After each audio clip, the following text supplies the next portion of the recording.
Hello friends, welcome to UGC PG Pathshala. I am Dr. Lubna Siddiqui, Assistant Professor, Department of Geography, Jamia Millia Islamia, New Delhi. Today we will talk about disaster management for floods, which comes under the paper Disaster Management. The rationale of this module is flood events are recurrent phenomena in India. It creates tremendous impacts in terms of casualties, injuries, and huge economic losses. Making effective flood management strategies is an essential component of disaster risk management as well as development planning. This module explores the various facets of flood management in India. The learning objectives of this module are: number 1, to understand various concerns and causes of flood and its typology. Number 2, to get acquainted with the basics of flood risk management. Number 3, to understand the institutional framework of flood risk management in India and issues of managing riverine and urban flood. The first section of this module deals with flood and its impacts. Origin of the word flood stems from the Old English word void, that is related to the Dutch word void and German Flut, all of which means to flow. Flood is the overflow of water beyond a normal level that submerges adjoining land areas which are usually dry. Floods are termed as disasters when submergence in the adjoining areas affects human beings or animals with associated loss. Flood is a hydrometeorological phenomenon having widespread occurrence across the globe with varied severity and dimensions. Many of the disaster reports have highlighted the impacts of flood with another high-profile disaster like earthquake and declares that flood incidences in the world are nearly 8 times more than that of earthquakes, and the number of people affected by floods is nearly 12 times more. There are different perceptions of flood for different stakeholders. For common people, it means devastation, destructions, damage, starvation, loss of lives, damage to properties and infrastructures, etc. Those living in urban areas may treat this phenomena as disruption in their normal functioning of society. The government machinery and policy planners treat this situation as a factor of retardation in developmental planning, with additional overburden on economy and additional expenditure on rescue, relief, rehabilitation, mitigation, etc. The International Commission on Irrigation and Drainage in 1995 has defined flood as relatively high flow in a river markedly higher than the usual. The World Meteorological Organization, that is WMO, according to UNESCO International Glossary of Hydrology, that is WMO 1974, defined flood as rise usually brief in the water level of a stream or water body to a peak from which the water level recedes at a slower rate, and relatively high flows as measured by stage height or discharge. Now, types of floods. Floods are classified in various ways depending upon the nature, severity, and source of inundation. Riverine flooding occurs due to various reasons, but primarily due to heavy precipitation or glacial melt with resultant runoff.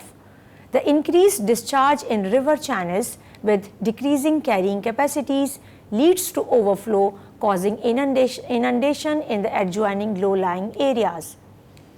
Flash flooding is an unprecedented situation that occurs in hilly regions and sloping lands where torrential heavy precipitation, thunderstorm, or cloudburst commonly occurred without any prior warning. This sometimes creates huge loss of lives and damage to properties.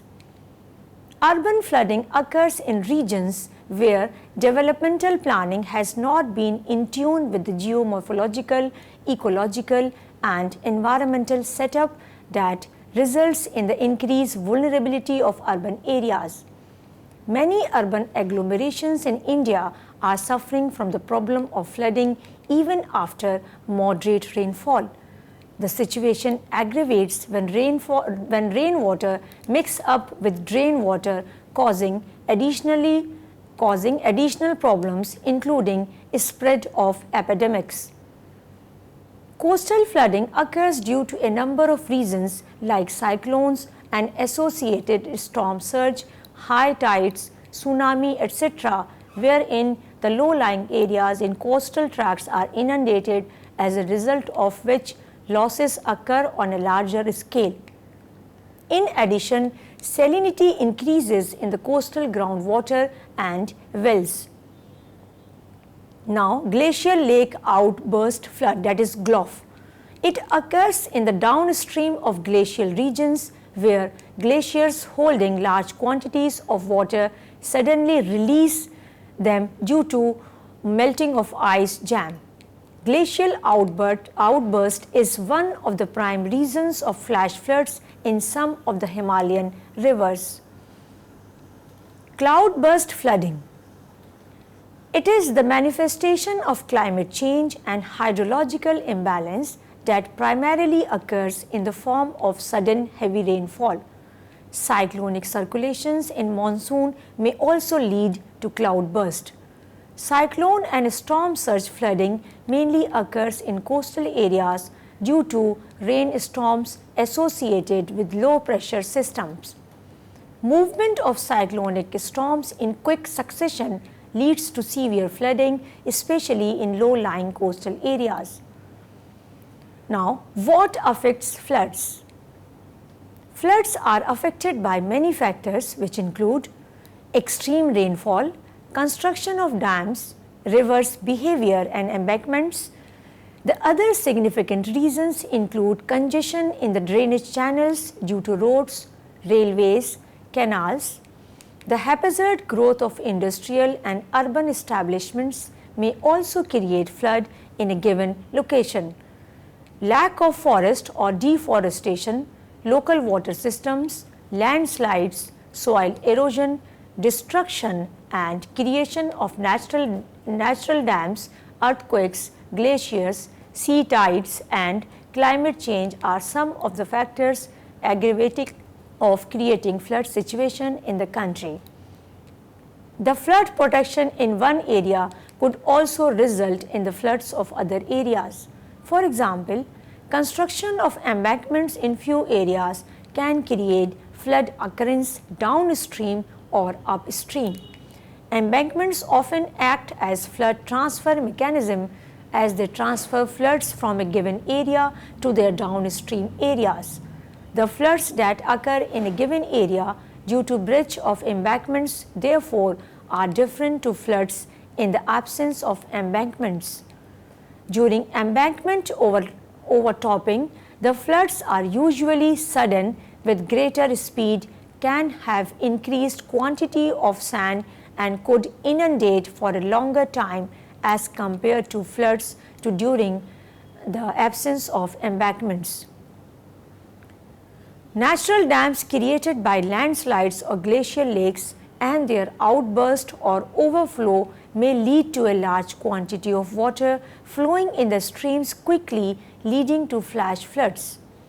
In the Himalayan region, such natural dams or glacial lake overflows during the rainy season could also be aggravated by multiple landslides due to decreased stability of soil. Now, evolution of flood risk management. Earliest civilization regarded floods as uncontrollable and therefore established their critical infrastructures on highlands. Settlements were built on the artificial mounds. A system of flood early warning was developed and flood-sensitive land use planning approaches were adopted. As the demand for food increased and the need for greater agriculture production realized, fertile floodplains were used for better farm produce and people began residing in the floodplains, making their permanent settlements. In due course of time, flood was treated as a challenge rather than inconvenience. Engineering solutions like dikes and other control measures began taking shape.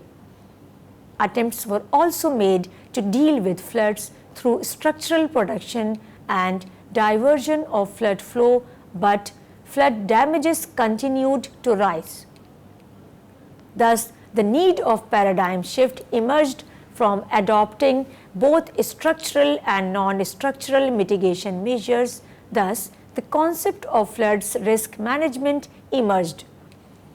In recent years, the flood risk management has continued to evolve into adaptive measures to manage flood risk, keeping in mind the ecosystem services and the necessity to look beyond flood management to coastal or integrated basin watershed management. Figure 1 shows evolution and development of flood management adopted from SARES 2017. Now, flood risk management. Flood disaster refers to the occurrence of a catastrophic flood that brings about adverse impact to humans, animals, and the economy. Flood risk of a particular geographic area or a community refers to the possible consequences of all flood combinations in that particular area. Flood risk management denotes the effort taken by various agencies in managing the risk of floods and the process of reducing the adverse impacts of the flood events, that is, disaster. Flood risk has two main components. Number 1, probability of the occurrence of inundation, taking into consideration the intervening mechanisms like levees, flood walls, etc. Number 2, impact or consequences that reflects the vulnerability or the potential to experience harm, and the exposure, that is quantifying the number of structures, people, area that could be exposed to the flood event.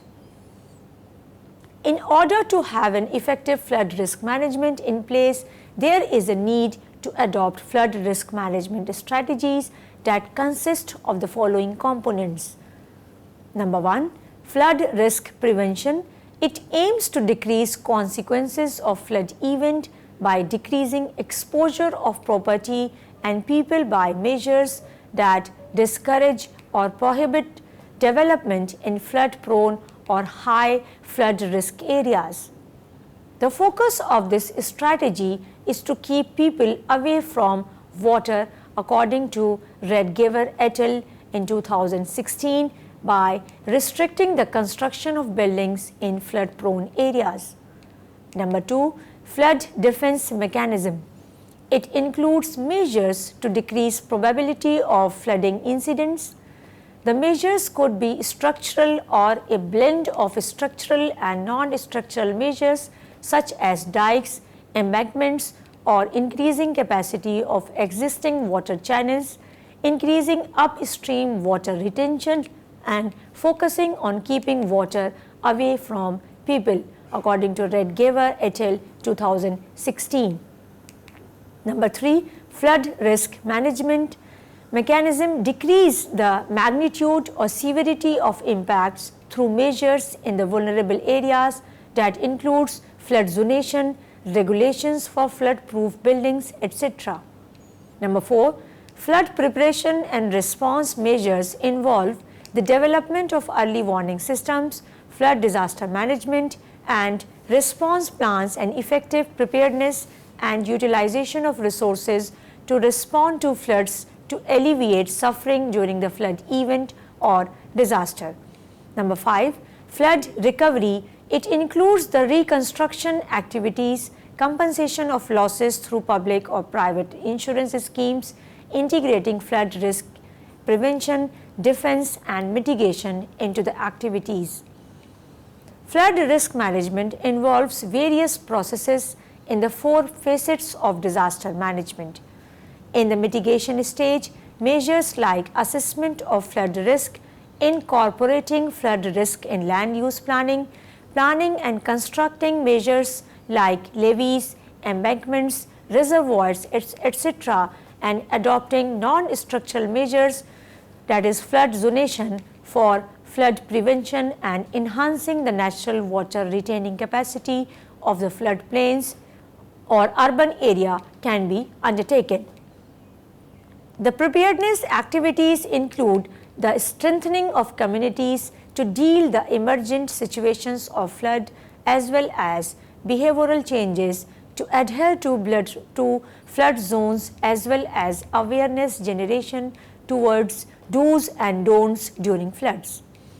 The response activities include undertaking rescue and relief activities to alleviate sufferings of flood affected communities.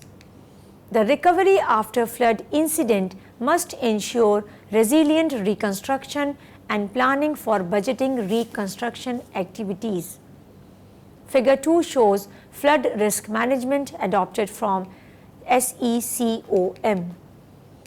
Now, characteristics of better flood risk management according to Sears et al. 2013. Number 1, monitor, review and adapt. Flood risk management activities are implemented in such a way that new knowledge is incorporated and the capacity addition and infrastructure or strategies have scope for modification. Number 2, understand whole system behavior and societal goals, so that the development in the geographical area and the possible changes in land use or land planning patterns are considered in a participatory method for setting short-term and long-term goals. Number 3, use knowledge of risk and uncertainty to prioritize strategies and activities and ensuring that investments are proportionate to the intended societal risk reduction with a structured evaluation process. Number 4, implement the portfolio of activities and institutions to deliver objectives to reduce flood risk, and innovative strategies are planned and implemented in order to achieve flood risk reduction. It is also essential that a proper system must be in place to analyze the effectiveness of any intervention planned. For example, embankments remain the main structural risk reduction techniques. Without embankments, the flood water may spread over a larger area and sediments built up over time, but stay more or less constant beyond a certain time. However, in the case of embankments, population may settle close to the embankment due to the perception of safety under the structures. Further, the embankment needs continuous maintenance, including dredging and repair. In sediment-laden rivers, sediment built up would be significant and would need to be raised over time on a regular basis. The sediments also rapidly builds up within the embankment and raises water levels within the embankment above the altitude of the surrounding land. Any breach in this case would result in significant potential energy getting converted into kinetic energy, increasing the speed of the water discharge due to breach. Figure 3 shows schematic of embankments in sediment-laden rivers adopted from Sadov et al. 2013. Sometimes dam itself may cause disasters, especially due to sudden release of high quantity of water. Therefore, development and disaster management both must be utilized and visualized to understand and work towards flood risk management. Now, the second section of this module is floods in India. In the entire Indian subcontinent, the flood gains the status of disaster when normal channels of rivers are breached or flow in excess of their carrying capacity. Flood is a recurrent phenomenon in India that normally starts with the onset of monsoon. However, due to localized hydrometeorological aberrations, specific flooding occurs in the localized areas. The United Nations International Strategy for Disaster Reduction, that is UNISDR, report 2015 observed that out of the average annual loss of 9.6 million US dollar in India, about 7.4 billion US dollar are accounted by the damage caused by floods. Rashtriya Baad Ayog, that is RBA, constituted in India to assess the flood situation in the country, has listed the following situations for flooding. Number 1, streams flowing in excess of the transporting capacity. Number 2, backing up of water in tributaries. Number 3, heavy rainfall. Number 4, ice jams or landslides blocking stream courses. Number 5, heavy localized rainfall. Number 6, cyclones and typhoons. Out of the total geographical area of 329 million hectares, about 40 million hectares is liable to floods in India as estimated by RBA in 1980. Subsequently, the 11th Five-Year Plan Working Group has compiled the area liable to flood as 45.64 million hectares. It is estimated that about 25 out of 36 states and union territories are flood prone in the country. The areas stretching north to south from the extra peninsular regions to the tip of the peninsula and from extreme desert regions of the west to the east coastal regions and northeastern regions are all prone to floods in varying magnitude and nature. There are about 22 major river basins in India, out of which 4 major river basins are typically known as flood-prone basins. Number 1, Brahmaputra and Barak Basin. Number 2, Ganga Basin. Number 3, Northwest River Basins. Number 4, Central India and Deccan River Basins. The Brahmaputra Basin, covering northeastern states, northern part of West Bengal and Sikkim, is affected by severe and recurrent floods. The entire catchment area of this basin receives heavy rainfall from June to September. The frequently occurring earthquakes and landslides in hills upset the flow regime of rivers, causing imbalance in flow dynamics. In addition, spilling of rivers, drainage congestion and tendency of some of the rivers to discharge courses also cause flooding. In Assam and Tripura, flooding primarily occurs due to inundation by spilling of Brahmaputra and tributaries as well as bank erosion along the Brahmaputra. Now, flood management initiatives. Flood as a disaster has long been a matter of concern for policy planners in India, as it brings benefit as well as losses for communities. The annual floods in the Indo-Gangetic plains maintain the fertility of soil by depositing silt containing different minerals carried out from different parts of the mountains. They bring additional water for irrigation, thereby contributing to enhanced fertility in the region, whereas the same flood in larger dimension or in unprecedented situation seriously affects communities living in the floodplains or low-lying areas. In other parts of the country, the flooding occurs due to heavy torrential rainfall combined with poor drainage that causes disasters in the society, resulting in the loss of lives, populations and infrastructures. The recent examples are Uttarakhand flood in 2013 and Jammu and Kashmir flood in 2014. In order to prevent this hydrometeorological phenomenon attaining the status of disasters, there is a need to adopt a comprehensive, integrated and scientific approach. flood disaster management approach is essentially required in India because it affects the normal functioning of societies or communities, but above all, the optimal utilization of land and water resources is of vital importance to bring prosperity in the country. On the account of unique and varied geoclimatic condition right from the extra-peninsular in north to peninsular tip in the south and from Arunachal Pradesh in the east to the extreme western Thar desert, the nature and scope of flood risk varies greatly. Therefore, the risk management strategies and disaster management plan during the flood disaster must address all the geographical, topographical and climatic conditions to effectively combat the potential threats.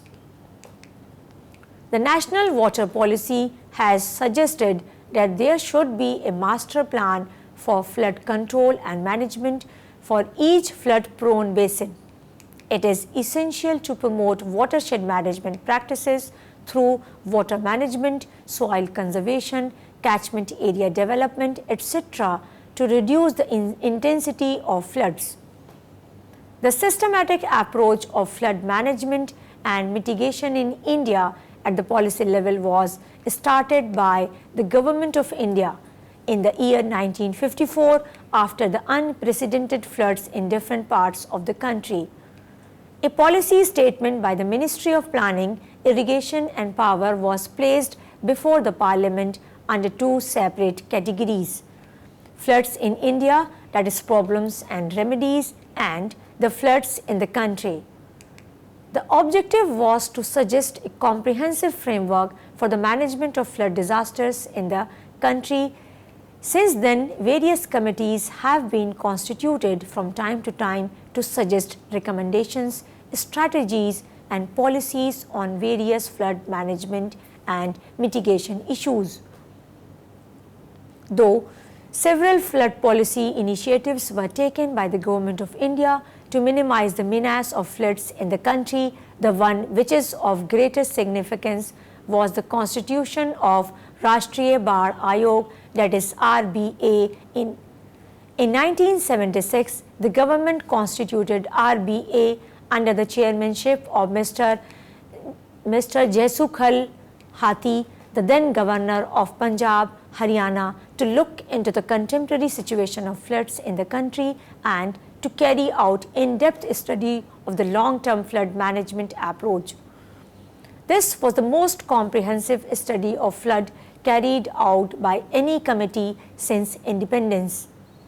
It looked into various flood problems and submitted its report in 1980 with 207 recommendations covering almost all the aspects of flood management. However, the implementation of recommendations by different states remained mostly under the slow pace. In order to review the progress of implementation of RBA, few committees were further constituted, including an expert committee set up in 2001 by the Ministry of Water Resources under the chairmanship of Shri R. Rangachari. The committee reviewed each of the recommendations of RBA and opined that its implementation has been slow, which requires more attention by the concerned stakeholders. The committee further suggested 40 out of 207 recommendations to be taken up on priority basis. In many of the recommendations listed in previous pages by different committees or commissions, it was strongly felt that practically it is not possible to protect all areas against high flood, and structural mitigation measures alone cannot be considered as appropriate for flood management. There should be a combination of both structural and non-structural measures on flood mitigation so that overall losses could be minimized. Now, Indian riverine flood management, Ganges and Brahmaputra. The case of flood management in the river Ganga and the Brahmaputra is complex due to the geomorphological setup of the two major basins. The water flows into these two rivers from the Himalayan mountain ranges. This water basin consists of a lot of sediments. In addition, the ongoing tectonic processes leading to seismic activity make it difficult to undertake watershed management interventions. Traditional soil conservation mechanisms like increase in forest cover becomes difficult as the source of sediments are in the higher ranges, sometimes above the tree line. The high rate of sedimentation also makes it difficult to utilize reservoirs for capturing and storing sediments or excess discharge of water, and would require sophisticated systems for downstream sediment flushing. In the downstream, continued raising of embankments produce excess risk of overtopping due to excess sedimentation. The force of water and the occurrence of silt leads to scoring of embankments and generally result in the breaching of embankments well before the designed lifetime of the embankments. The geomorphological make of the upstream also leads to occasional cloud bursts that bring significant downpour of rainfall in short durations, which may lead to multiple landslides, thereby increasing the silt contents of flood waters. Now, summary. Flood is the overflow of water beyond a normal level that submerges land areas which are usually dry. Floods are affected by many factors apart from rainfall, dams, rivers, and embankments. Earliest civilization regarded floods as uncontrollable and located critical infrastructures on high land. In recent years, the flood risk management has continued to evolve into adaptive measures to manage flood risk, keeping in mind the ecosystem services and the necessity to look beyond flood management to coastal or integrated basin watershed management. Flood risk management denotes the efforts by various agencies in managing the flood risk and the process of reducing the adverse impacts of the flood event, that is disaster. Flood risk management strategies consist of flood risk prevention, flood defense mechanism, flood risk mitigation, flood preparation and response, and flood recovery. Indian government has taken various steps towards flood risk management through policy measures and institutional mechanisms. I hope you have understood the concept of disaster management for floods. See you next time. Thank you.